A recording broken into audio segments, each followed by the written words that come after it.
दोस्तों, मेरे ए वाले वीडियो में हम बात करेंगे रतन टाटा के बारे में, जो हमारे बीच रहे तो नहीं है, पर उसने जो बड़ा एम्पायर खड़ा करके रखा है, उसमें जो चेंजेस आ रहे हैं, उसकी झलक मैं आपको दिखाना चाहती हूँ।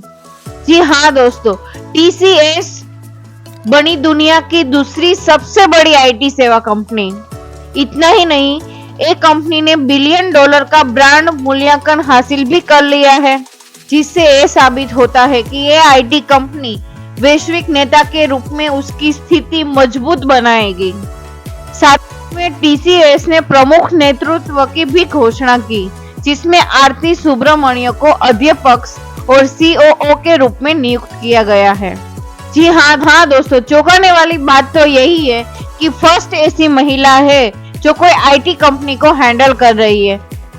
फर्स्ट में 2015 से लेके 30 अप्रैल 2030 तक एक कंपनी का जो नेतृत्व है वो आरती सुब्रमण्य संभालेगी। तो दोस्तों, टाटा तो हमारे बीच रहे नहीं है, बट उसकी कंपनियों में, उसके एम्पायर में जो चेंजेस आ रहे हैं, वो सुनने के लिए, वो देखने के लिए मेरी ए चैनल को सब्सक्राइब करो, बेल आइकन को प्रेस करो और वीडियो को लाइक करना मत भूलिएगा।